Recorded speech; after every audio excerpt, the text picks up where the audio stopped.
Bueno, estimados alumnos, ahora sí, como estábamos comentando hace algunos momentos, vamos a entrar ya de lleno.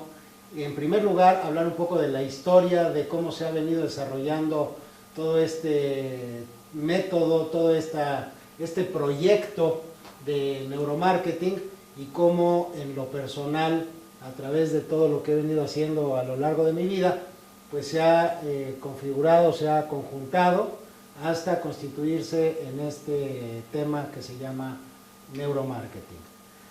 ¿Por qué las neurociencias dan esta respuesta a la mercadotecnia? ¿Por qué se junta las neurociencias con la mercadotecnia? Yo diría, como decíamos hace unos momentos, por necesidad, porque la mercadotecnia ha pasado por diferentes etapas, ha venido teniendo diferentes retos. Decíamos que el reto actual es el conocimiento del consumidor, pero esto no sucedía hace 15 o 20 años. Hace 15 o 20 años el reto era de la mercadotecnia, y aquí podemos ver cómo la primera etapa en 1730 hasta 1920, vemos cómo lo que yo llamo el marketing intuitivo, el marketing se llevaba a cabo por una o dos personas que se le ocurría unas buenas ideas, y de esa forma esta persona pensaba que había que desarrollar tal producto, pensaba que esa era la mejor forma de comunicarlo. Todo era de una manera totalmente poco formal, yo diría mucho basado en la intuición, por eso le llamo el marketing intuitivo, hasta que a partir de los años 50 empieza ya a tratar de configurarse lo que llamo el marketing técnico. Empieza a haber metodología para poder desarrollar este campo de la mercadotecnia y poder tener estos procesos de venta, de compra-venta de una manera más estructurada y de una manera más formal.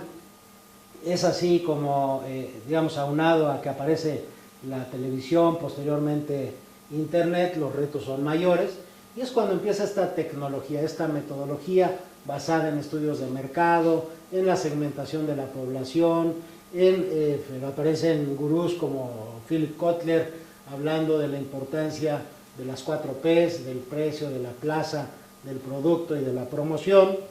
Los retos, como decíamos, han ido cambiando, por eso ese marketing intuitivo posteriormente se convierte en un marketing técnico. Y al principio, digamos, el reto que tenían los mercadólogos originalmente era posicionar sus productos. Había muy pocos competidores, de tal forma que el enfoque era en cómo voy a hacer el mejor producto, cuál es la necesidad que tiene el mercado y hacer este tipo de productos. En la medida que empezaron a haber nuevos competidores, pues el reto empezó a cambiar, y posteriormente pues el reto era posicionar la marca porque los competidores eran mayores, y entonces había que destacar dentro de todos ellos, y entonces pues el reto en ese momento era posicionar la marca para que estuviera en la mente del consumidor. El reto actual, y a partir del siglo XX, digamos a partir del siglo XXI, del año 2000, pues el reto actual es el conocimiento del consumidor. Hay que meterse y tratar de entender cuáles son las necesidades, cuáles son las aspiraciones del consumidor, y es aquí donde empieza a ser un reto diferente. ¿Cuáles son las herramientas actuales con que cuentan los mercadólogos para conocer a su consumidor? Bueno, pues las herramientas convencionales que todos los mercadólogos, los investigadores de mercados conocen y utilizan, las más frecuentes de ellas, pues se mencionan aquí en esta diapositiva. Vemos que se basan mucho en encuestas, en grupos de enfoque y en entrevistas. Serían los 3 métodos predominantes. Claro, hay métodos antropológicos también y otros más, pero todos ellos tienen un común denominador, y ese común denominador es de que todos ellos se basan en preguntarle a la gente.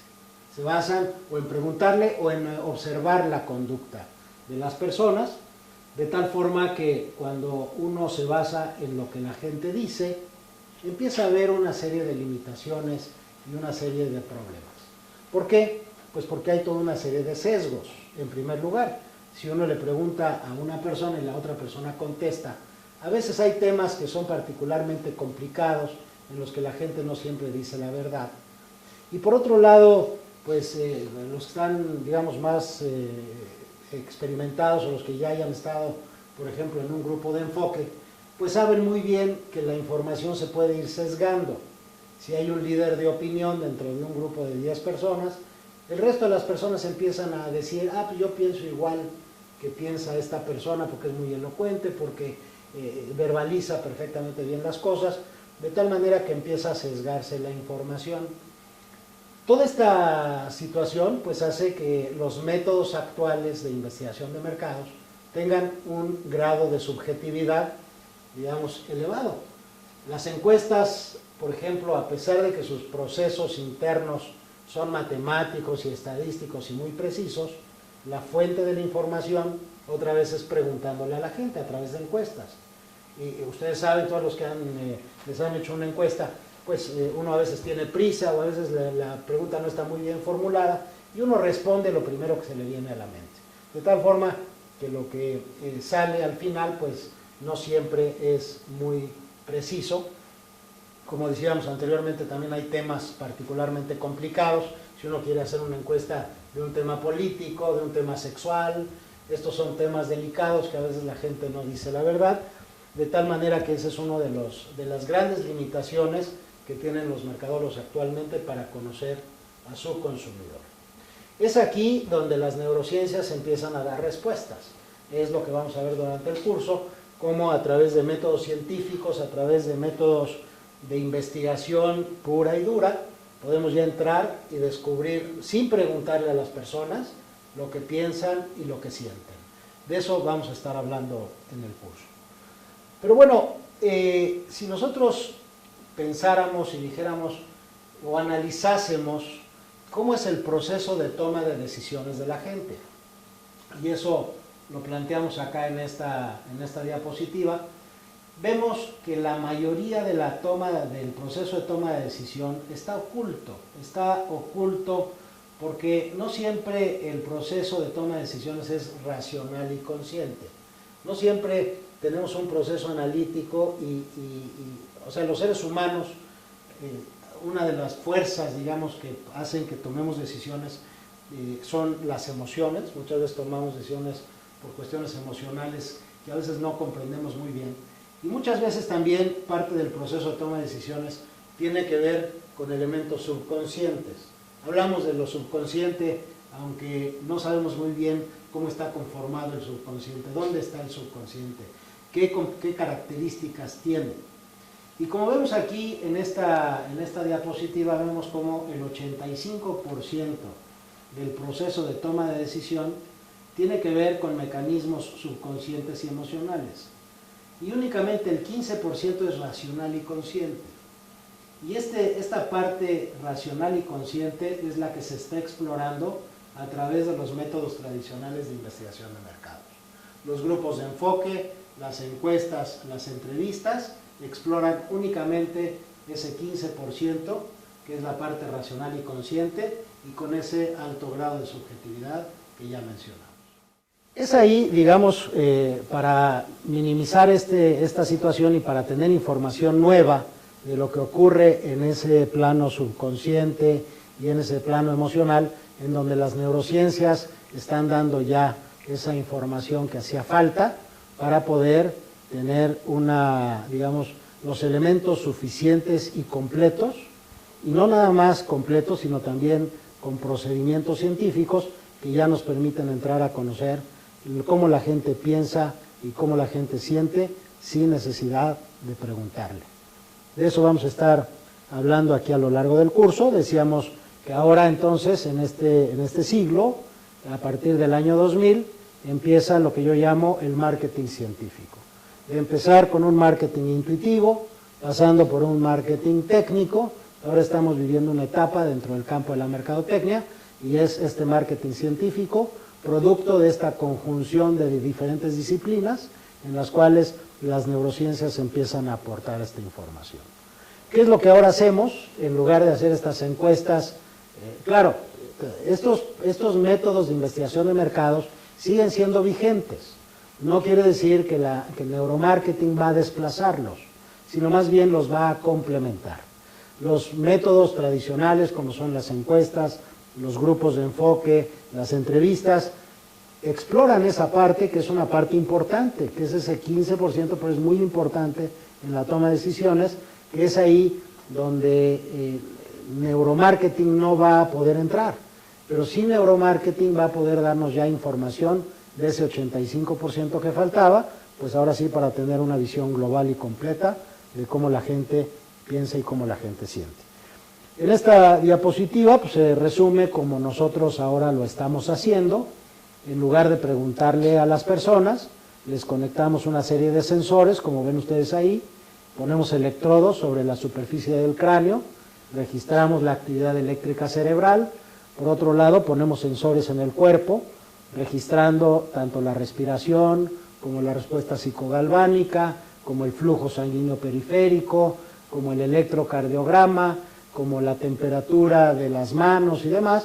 Y con toda esta serie de registros científicos podemos ya entender y tratar de entrar y comprender qué es lo que sucede en el cerebro, en la mente y en este proceso de toma de decisiones que hablamos en un momento atrás.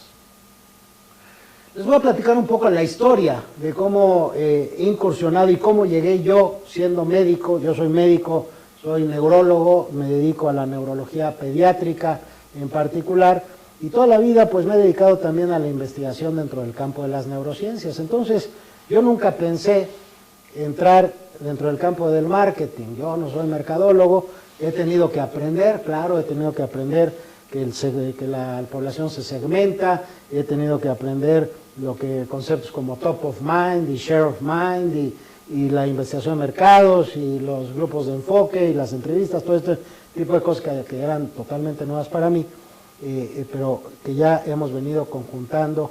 Y como les digo, actualmente el laboratorio que dirijo pues está conformado por toda una serie de expertos en diferentes áreas del conocimiento. Tenemos mercadólogos, hay psicólogos del consumidor, hay metodólogos, hay estadísticos, hay neurocientíficos, y todo esto se ha conjuntado para hacer lo que hoy es neuromarketing. Les platico un poco la historia. Como les decía, desde que yo estaba en la carrera de medicina, me interesó mucho la investigación dentro del campo de las neurociencias, y terminando la carrera de medicina, pues yo ya había publicado algunos estudios científicos dentro de diferentes áreas. Terminé la carrera y me fui a hacer mi doctorado en Estados Unidos, en la Universidad de California en Los Ángeles. Estamos hablando del año 1976, hace ya muchos años, y como pueden ver ustedes aquí en esta diapositiva, en ese entonces sí tenía pelo sobre mi cabeza, ¿verdad? Ahora pues se me cayó, pero posiblemente de tanto estarla utilizando. Pero bueno, ahí en 1976 lo que hacía yo, como muchos neurocientíficos alrededor del mundo, era tratar de descubrir cómo funcionaba el cerebro, en dónde estaban las funciones mentales, en dónde estaban los procesos de memoria, dónde estaban los procesos de atención, cómo se llevaba a cabo la percepción visual, la percepción auditiva, la toma de decisiones. Y una de las cosas que hacíamos, que yo hacía en lo personal, pues era entrenar monos para que recordaran colores, y una vez que recordaban los colores, insertábamos electrodos en el cerebro, en la corteza cerebral, para registrar las neuronas, digamos el disparo eléctrico de estas neuronas en una parte del cerebro que pensábamos que tenía que ver con la memoria visual reciente en el mono. Registramos las neuronas y veíamos si en esta tarea de recordación de colores, este disparo neuronal aumentaba su frecuencia, y de esa manera poco a poco íbamos descubriendo el funcionamiento cerebral. Como yo, muchos más lo estaban haciendo alrededor del mundo. Claro, el conocimiento del funcionamiento cerebral tiene muchos abordajes desde el punto de vista de la anatomía, desde el punto de vista de la fisiología, desde el punto de vista de la neuroquímica.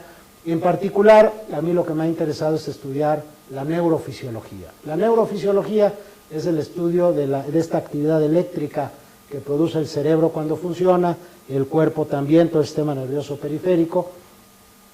Y bueno, cuando terminé mi doctorado allá en UCLA en neurociencias haciendo este tipo de investigaciones, tuve la oportunidad, regresando a la Ciudad de México, de tener la jefatura del Servicio de Neurofisiología del Instituto Nacional de Salud Mental, en esa época, en 1980, y además la fortuna que tuve ahí fue de recibir la primer computadora que hacía análisis matemático de la actividad eléctrica cerebral.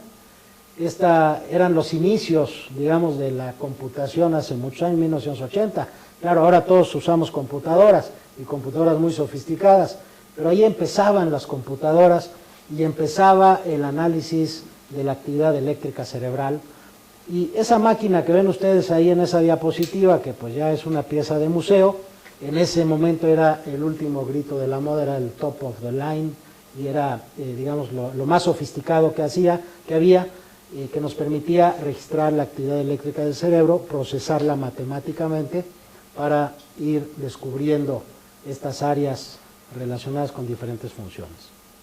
Posteriormente tuve la oportunidad de conocer a uno de los pioneros del análisis matemático de la actividad cerebral, el doctor Reginald Bickford, que desarrolló esta metodología que se llama arreglo espectral compactado, en el cual la actividad eléctrica cerebral, a través de métodos matemáticos, particularmente uno que se llama el análisis matemático de Fourier, de Joseph Fourier, que fue un matemático muy afamado en la época de Napoleón, desarrolló toda una teoría para descubrir y descomponer las frecuencias y sus frecuencias unitarias.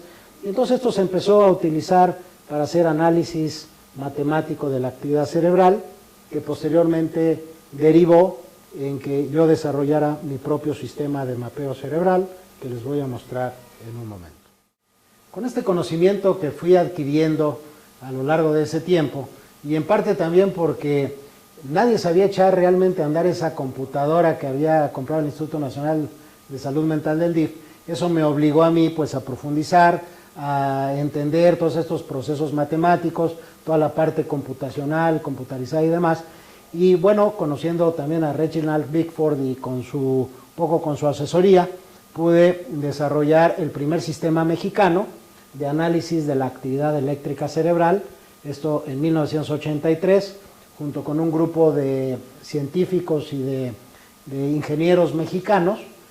Pudimos programar todo este software para lograr lo que hoy es este sistema portátil de electroencefalografía y de mapeo cerebral, que permite conocer y medir de manera muy precisa y muy específica este funcionamiento del cerebro. Les muestro, actualmente pues este sistema está siendo utilizado por más de 120 laboratorios alrededor del mundo, se usa como diagnóstico de diferentes enfermedades neurológicas, tanto en niños como en adultos, y esto permite, pues colocando sensores sobre el cráneo, estoy hablando de 1980 y tantos, o sea, en esa época ya estábamos pudiendo hacer esta tecnología. Aquí ven un electroencefalograma, es la actividad eléctrica de una persona, estamos registrando 16 áreas del cerebro, y con este sistema de mapeo cerebral, pues ya éramos capaces de hacer un análisis muy preciso de partes del cerebro que se activan, partes del cerebro, cómo funcionan y demás. En este caso vemos, por ejemplo, un foco epiléptico. Ahí hay una persona que tiene una pequeña epilepsia, que es una descarga eléctrica en una parte de su cerebro, y con este sistema de mapeo cerebral podemos localizar el sitio del cerebro que está presentando esta descarga, que se ve ahí metemos un cursor y podemos ver exactamente esa parte del cerebro que está disfuncionada, y podemos hacer un análisis muy preciso. Como ven ustedes ahí, yo puedo ir moviendo el cursor y entonces analizar con mucha precisión hacia dónde se va esta actividad eléctrica en el cerebro. Este sistema tiene una resolución de 7.5 milésimas de segundo. O sea, y ya en esa época éramos capaces, con este sistema que desarrollé, de poder analizar y hacer estos cortes funcionales con una resolución de 7.5 milésimas de segundo. Entonces ahí ven ustedes cómo podemos ya ver en dónde se inicia el foco, hacia dónde se va y hacia dónde termina yendo. Y como les decía, 7.5 milésimas de segundo uno detrás del otro. Esto es tecnología, es desarrollo tecnológico que parte de, digamos, de este sistema es de lo que estamos actualmente ya utilizando dentro del campo de la neuromercadotecnia, dentro del campo de neuromarketing, para analizar el cerebro. Otra metodología diferente de la electroencefalografía, que también desarrollamos nosotros este método de análisis, que se llama potenciales evocados, en el cual nosotros podemos enviar un estímulo a una persona, ya sea un estímulo visual o auditivo o sensorial, y nosotros con electrodos puestos fuera del cuerpo podemos ir midiendo y conociendo toda la vía neurológica desde que la información entra, impacta en el caso visual a los ojos, cómo se va por todo el cerebro, hacia dónde llega en la corteza y cómo se procesa.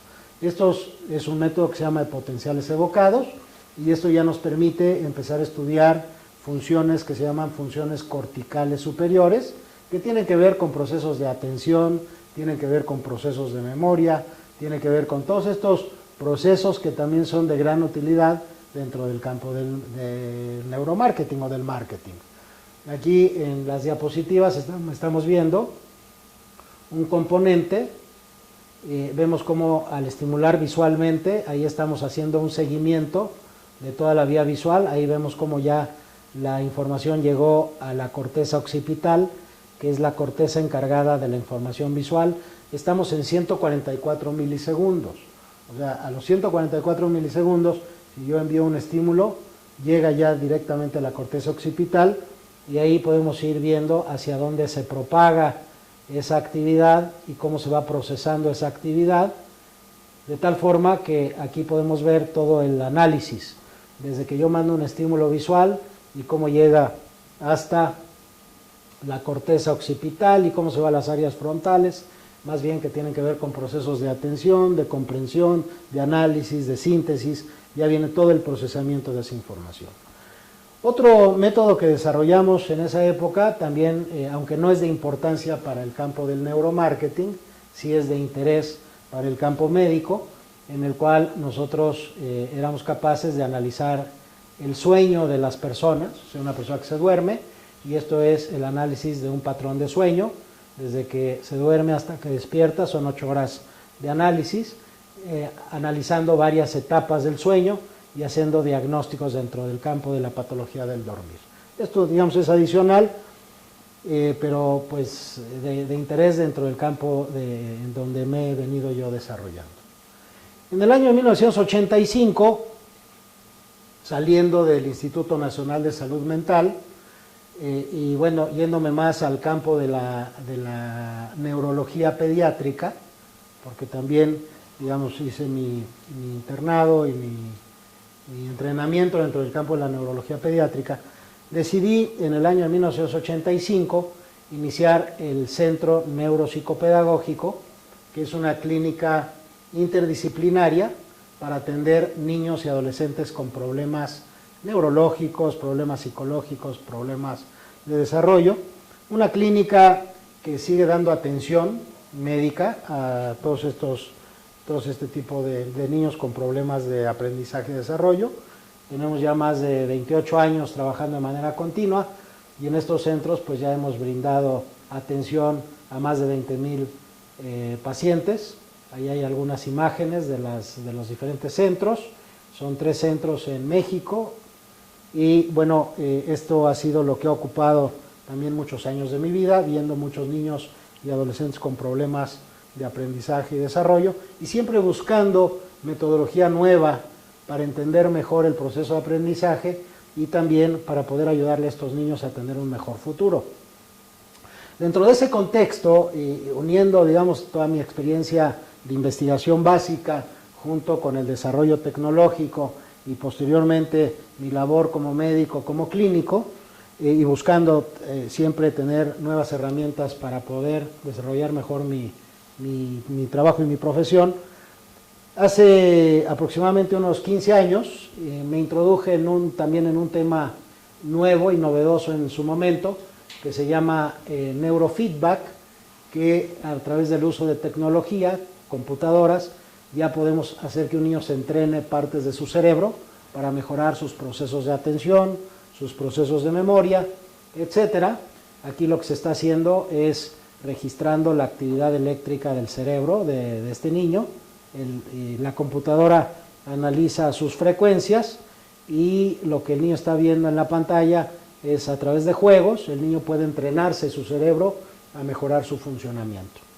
Por ejemplo, aquí el niño está viendo una pantalla en la computadora con un globito flotando en la pantalla, y cada vez que esa parte de su cerebro produzca ciertas frecuencias, que son frecuencias normales, el globito tiende a subir, y cada vez que el niño deje de producir su cerebro esas frecuencias normales, el globito tiende a caerse.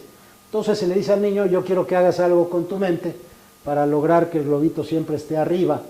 Y entonces el cerebro se ajusta a producir esas frecuencias buenas, ya que el reto es siempre mantener el globito, y por eso se llama neurofeedback.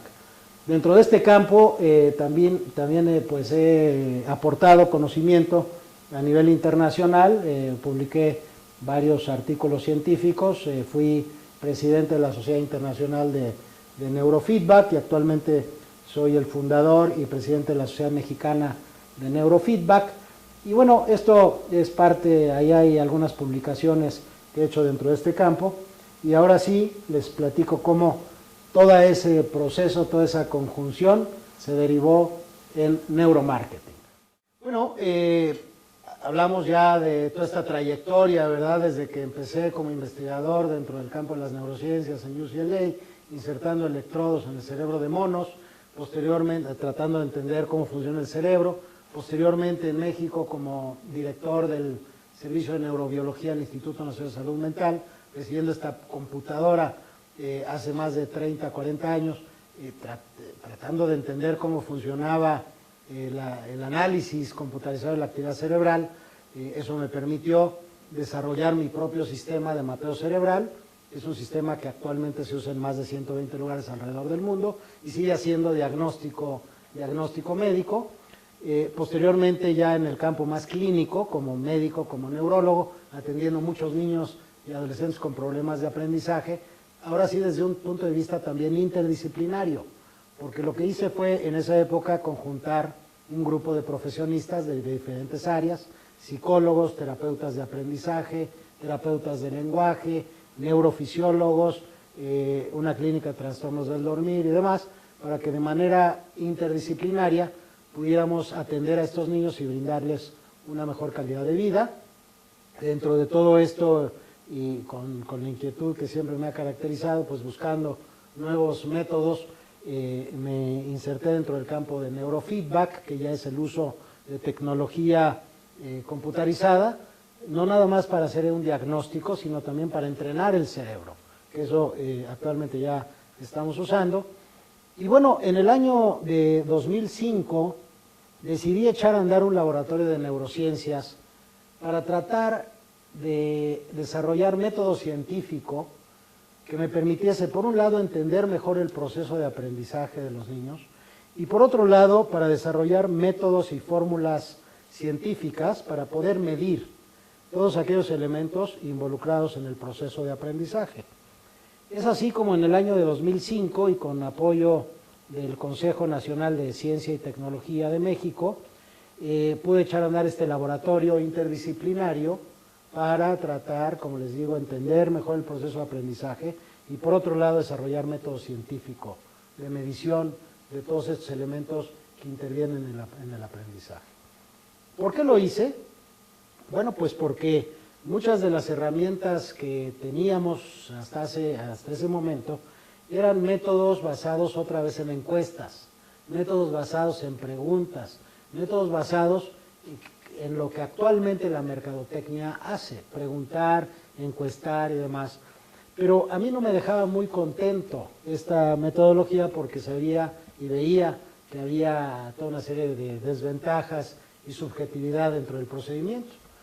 Una de las patologías que más atiendo en mi consultorio, que son estos niños con trastorno por déficit en la atención, niños que no se pueden concentrar, y al no concentrarse a veces son un poco inquietos, y entonces la información no entra bien al cerebro, no se procesa de manera adecuada, y entonces repercute en el aprendizaje y repercute en la conducta.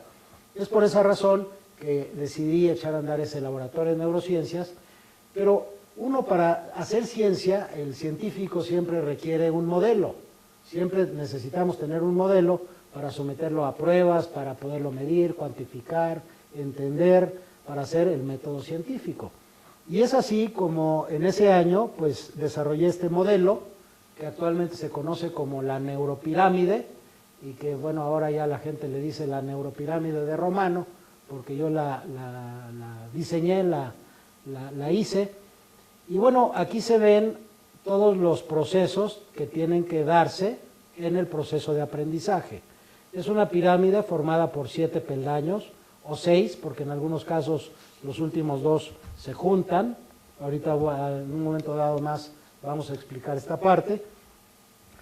Pero es una pirámide porque todo esto tiene que suceder de manera secuencial. O sea, nosotros no podemos llegar al tercer peldaño si no hemos pasado previamente por el primero. Y no podemos llegar al segundo si no previamente pasamos por el primero. Y cada uno de estos peldaños va haciendo una afectación recíproca a los demás. Lo interesante de este modelo, además de que plantea de manera secuencial todo el proceso de aprendizaje, es porque tiene una correlación anatómica y fisiológica, o neuroanatómica y neurofisiológica. O sea, la información cuando entra siempre por los órganos de los sentidos, tiene que pasar siempre por estos peldaños. O sea, ustedes por ejemplo, que en este momento están tratando de entender esta lección del curso en línea, para poder entender lo que yo estoy diciendo, ¿qué es lo primero que tienen que hacer? Pues poner atención. Si ustedes no estuvieran poniendo atención a lo que yo estoy diciendo, el resto de los peldaños no se va a dar, no se va a dar la comprensión. Si yo digo algo que a ustedes les interesa o les emociona, automáticamente van a abrir más su proceso de atención y su comprensión se va a dar de manera más adecuada. Por eso, vemos, este es el modelo del proceso de aprendizaje. Resulta que cuando estaba yo desarrollando toda esta metodología científica, a través de medir actividad cerebral y a través de medir el cuerpo, cómo funcionaba la respuesta cardíaca, el flujo sanguíneo periférico, la respuesta psicogalvánica y demás. Un papá de uno de mis pacientes me dijo, oiga doctor, ¿usted ya escuchó hablar de neuromarketing? Y le dije, no sé nada de eso. Me dijo, pues es una ciencia que empieza, esto resultó hace aproximadamente unos 8 o 9 años, y me dijo, yo creo que lo que usted está haciendo puede ser de beneficio para este nuevo campo que se llama neuromarketing. Me metí a internet, empecé a buscar quiénes eran las personas que estaban desarrollando esta metodología, y bueno, fue evidente para mí que era un área en la que yo podía aportar, porque yo vengo del campo de las neurociencias, desarrollando toda esta tecnología, esta metodología, para entender el proceso de compra. ¿En qué se junta el proceso de aprendizaje con el proceso de compra? Que es lo que a fin de cuentas los mercadólogos necesitan.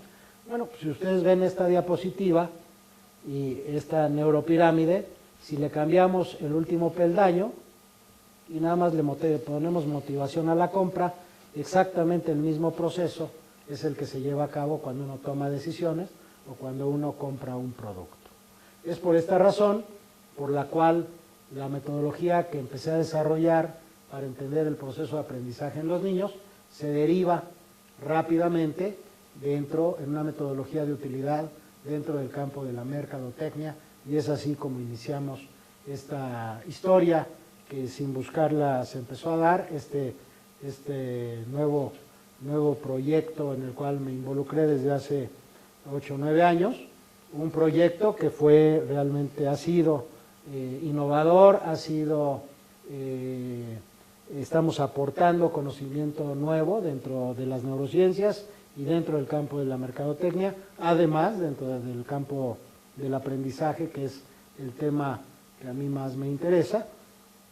Y es por esa razón que ese laboratorio de neurociencias para entender el proceso de aprendizaje en los niños rápidamente se convierte en un laboratorio de neurociencias enfocado a la investigación de la toma de decisiones y de la conducta del consumidor.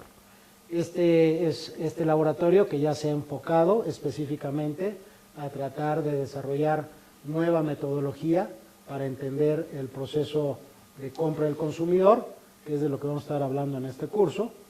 Es un laboratorio que en el año 2011 recibe un premio muy importante por parte de la Unión Europea. El laboratorio recibe la máxima presea, que fue el premio platino por parte de la Unión Europea por desarrollo tecnológico dentro del campo de la mercadotecnia, por innovación en el campo de marketing, un premio que fui a recibir en Hannover, Alemania, en marzo de 2011, y es lo que ha configurado este laboratorio. Y ahora, pues en un momento más les voy a platicar ya la conclusión de esta historia. En esos inicios, cuando me hablaron del tema de neuromarketing, me metí a internet y empecé a buscar quiénes eran pues, los principales exponentes dentro del campo del neuromarketing, pues para conocerlos, entender cuál era, digamos, esta área nueva que se estaba gestando. Y fue así como me enteré hace 9 o 10 años que iba a haber unos premios que se llaman Clio Awards, que se lleva a cabo, son premiaciones de comerciales de televisión, y dentro de estos comerciales iba a haber esta ceremonia en Miami, en Estados Unidos, y iba a haber una participación de una empresa que iba a mostrar lo que estaban haciendo dentro del campo del neuromarketing. Me puse en contacto con ellos, el doctor Pradip, que ven ustedes aquí en esta diapositiva. Le mandé un correo electrónico, le dije, mira, yo soy un neurocientífico mexicano que está interesado en el proceso de toma de decisiones y en los procesos de aprendizaje, y me gustaría conocer un poco el tema de neuromarketing. Me escribió, me contestó inmediatamente, me dijo, con mucho gusto, nos vemos ahí en Miami y ahí podemos platicar. Llegué a los Clio Awards, estuve platicando con K. Pradip en ese momento, que era uno de los principales exponentes, y después de un rato de estar platicando con él, me di cuenta que lo que yo estaba haciendo realmente podía aportar de manera muy importante dentro de este campo, porque él en particular no es neurocientífico, sino que viene más dentro del campo de la mercadotecnia, tratando de entender los procesos neurofisiológicos. Y yo al revés, vengo del campo de las neurociencias, entonces vi que parte de la metodología que ya estaba haciendo en el laboratorio era muy superior a lo que ellos estaban haciendo en ese momento. Posteriormente me puse en contacto con otro de los pioneros dentro del campo de la mercadotecnia, Martin Lindstrom, que es muy conocido, que tiene varios libros, entre ellos el libro de Biology.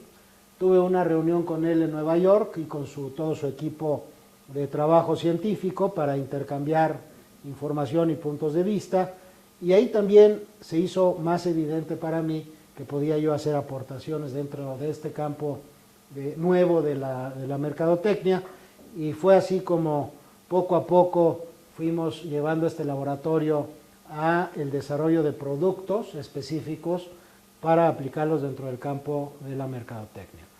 En ese transcurso, algunas empresas empezaron a conocer, descubrieron lo que nosotros como Laboratorio de Neurociencia estábamos empezando a hacer. Algunas empresas se acercaron conmigo a tratar de ver si se podía aplicar dentro del campo de la mercadotecnia, y así empezamos a desarrollar productos específicos con la ayuda de estas empresas. Entre ellas puedo mencionar Holcim Mapasco, que en esa época se entusiasmó mucho, nos ayudó a aterrizar toda esta parte científica en procesos y en productos muy puntuales. BBVA Bancomer, también el profesor Eugenio Mendoza, director de conocimiento de innovación y conocimiento del consumidor, se entusiasmó mucho, me llevó a Madrid, estuve platicando ahí con la cúpula de BBVA a nivel mundial, les presenté la metodología, se entusiasmaron mucho, hicimos varios estudios con ellos, y este grupo con el profesor Duarte y el profesor Eugenio Mendoza nos ayudaron a ir aterrizando en productos ya muy puntuales dentro del campo de la mercadotecnia. El laboratorio, yo digo que tiene dos etapas, una etapa inicial en la que contrato a algunos mercadólogos para tratar de ver cómo podemos correlacionar toda esta información neurocientífica con una mercadológica, y vimos que no se podía, no había un link directo entre los métodos tradicionales y la neurociencia.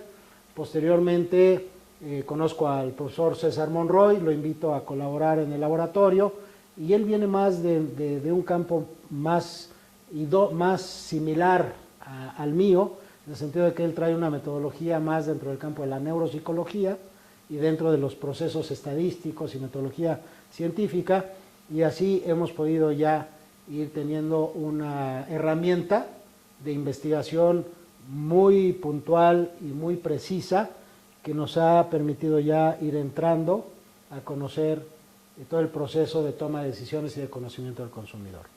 Otra persona que conocí a lo largo del camino y que también pues, nos ha apoyado mucho en toda esta y nos ha motivado incluso desde el punto de vista moral, pues es Philip Kotler. Philip Kotler, que es uno de los gurús de la mercadotecnia a nivel mundial, se enteró también de lo que nosotros estábamos haciendo. Estuve platicando con él, mostrándole lo que el laboratorio estaba haciendo, y le pareció que éramos gente que estábamos produciendo innovación científica. Me motivó para que el modelo de la neuropirámide lo escribiera en un libro. El libro ya está escrito, es este libro que ven ustedes acá, que ya está publicado en español, está publicado en inglés, y este libro incluso tiene el prólogo de Philip Kotler, que él piensa que la neuropirámide de Romano debe de ser una lectura básica para mercadólogos que quieren avanzar en sus herramientas de marketing para entender mejor cómo los seres humanos toman sus decisiones de compra. Aquí hay un prólogo de él, y bueno, también toda esta metodología la conoce tanto Philip Kotler como Martin Lindstrom, como Gemma Calvert, Leon Surawicki, Rafael Ohm, Roger Dooley, que son gentes que están dentro de todo este campo, y es así como hemos venido conformando este laboratorio, y ya después les vamos a ir hablando de las herramientas que hemos venido desarrollando. Bueno, pues este es el logotipo que le pusimos al laboratorio para diferenciarlo. Actualmente ya hay una sociedad internacional de neuromercadotecnia. Hace 2 años, en el año 2012, se organizan estos diferentes laboratorios que estamos haciendo investigación alrededor del mundo, dentro del campo del neuromarketing, y se conforma la primera sociedad, que es la Neuromarketing Science and Business Association. Esto se configura en Holanda en el año 2012. Me invitan a mí a participar como fundador de esta organización, y me nombran el chairman de México de esta sociedad. Y bueno, es una sociedad que ha tenido un par de eventos. El año pasado tuvo su primer foro, el Neuromarketing World Forum, que fue en marzo de 2013 en Sao Paulo, y yo tuve la oportunidad de participar como ponente y también como inaugurador del evento. Yo fui la persona que dio la primera ponencia, y bueno, varios de estos personajes que ven ustedes acá están ya tratando de seguir el modelo de la neuropirámide, que es este modelo nuevo que ya les comenté de la toma de decisiones, que vamos a mencionar en un momento más. Y bueno, ya aquí ya les dije cómo ahora nosotros, en lugar de preguntarle a la gente, más bien la registramos tanto su actividad cerebral como sus respuestas fisiológicas del cuerpo, y ya somos capaces de ir monitoreando todo el proceso. Como ven ustedes ahí, una persona viendo un comercial de televisión, nosotros estamos a través de estos registros fisiológicos, pues pudiendo monitorear cuánta atención pone en cada momento, si comprende o no comprende el mensaje, si lo guarda en la memoria, si se motiva, qué tipo de emoción es la que le está produciendo. Eso es la neuropirámide. Usamos equipos portátiles muy sofisticados que ya les comentaré en un momento más. Y bueno, pues vamos a entrar ya a hablar con más precisión y ya más a fondo de lo que es este proceso de toma de decisiones, esta neuropirámide, para después platicar de cómo la vamos registrando y cómo se ha convertido en productos que son de utilidad para el área de la mercadotecnia.